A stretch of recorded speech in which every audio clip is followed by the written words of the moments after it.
আজকে সকাল সকাল কার মুখ দেখে উঠেছিলাম ভগবান জানে। আমি সত্যিই মনে করতে পারছি না যে আমি কার মুখ দেখে উঠেছিলাম।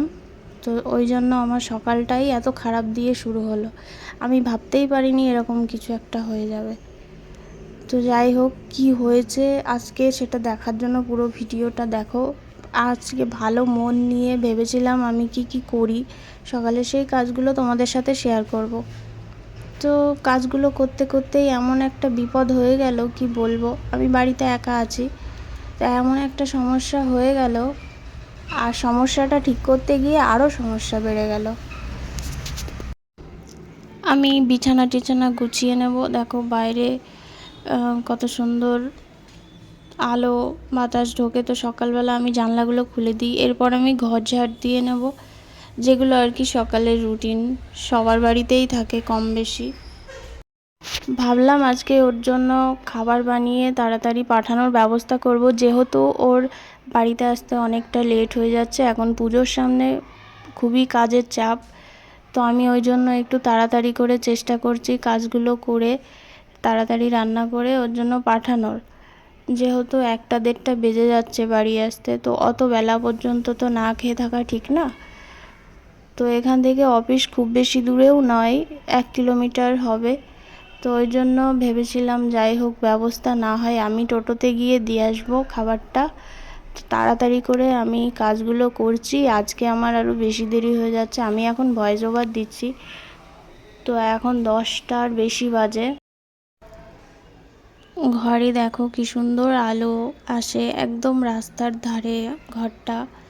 তো তারপরে আমি থালা বাসন ধুতে এসেই আমার বিপদটা হয়ে গেল। তোমরা ভালো করে খেয়াল করলে দেখবে যে মানে নষ্ট হয়ে গেছে, সেটা তোমরা হয়তো বুঝতে পারবে না। ভেতরে যে গার্ডার টাইপের একটা থাকে প্লাস্টিক, ভেতরে বাইরেটাও প্লাস্টিক, তো ওই লাল মতো ওইটা অনেক দিনের, আমরা 1 বছরের বেশি হয়ে গেছে এই বাড়িতে এসছি।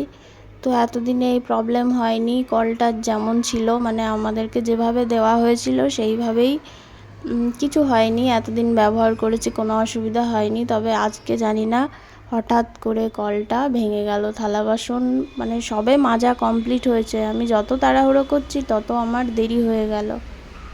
তো এখন মানে কাজটাই আমার বন্ধ হয়ে আছে। রান্নাঘর এমনিই কম শুকাতে চায় না, মুছলে একটু তাড়াতাড়ি মুছতে হয়। ওই ঘরে আলো বাতাস কম যায়, খুবই ছোট, তো শুকাতে চায় না। অনেক সকাল সকাল আমাকে ঘরটা মুছে নিতে হয়, রান্নাঘরটা। তো এখানে থালা বাসন মাজাও আমার কমপ্লিট, ভাঙাও কমপ্লিট। কলটা দেখো ভেঙে গেল।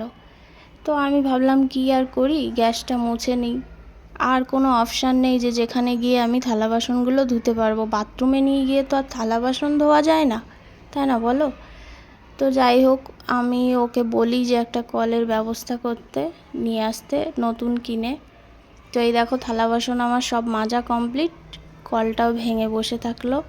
এখন আর কিচ্ছু করা যাবে না। তো তারপরে কলটা লাগাতে গিয়ে তোমাদের আর কি বলবো বন্ধুরা, কলটা লাগাতে গিয়ে সারা ঘর আমার জলে জলাকার হয়ে গেছে একদম। তো আমি ভাবলাম ঘরটা মুছে নিই এই ফাঁকে। ও আস্তে আস্তে মাঝখানে একবার বাড়ি এসেছিল কলটা লাগাতে আর আমার বাজার দিতে। তো যাই হোক, ঘরটা মোছা দেখো কমপ্লিট আমার প্রায়, কারণ আমার একটাই ঘর আর রান্নাঘরটা খুব ছোট। আমি বারান্দাটাও মুছে নিই। কল লাগাতে গিয়ে তো পুরনো কলটা খুলে সেই মানে ট্যাঙ্কি ফুল, তো এত স্পিড জলের কি বলবো, সারা ঘর আমার জলে, গ্যাস ট্যাস মানে প্রত্যেকটা জিনিস ভিজে গেছে। এত মুছছি, মুছে মুছে বালতিতে জলটা চিপে চিপে রাখছি, তাও হচ্ছে না, মানে শুকাতেই চাইছে না, জলে থই থই করছে। অনেকটা জল, হাত দিয়ে চেপে ধরেও রেখে কিছু হচ্ছিল না, এত জল হয়ে গেছে। মানে এত বিপদে পড়া গেল, ওই ঘর না শুকালে এত স্লিপ কাটছে, দেখো অবস্থা। আমি রান্নাও করতে পারবো না। তো এইটুকুই তোমাদের সাথে আপাতত শেয়ার করলাম। ভালো লাগলে একটা লাইক কমেন্ট শেয়ার করে দিও, আর আমি দেখি বিপদ থেকে কিভাবে উদ্ধার হই, তারপরে তোমাদের শেয়ার করব।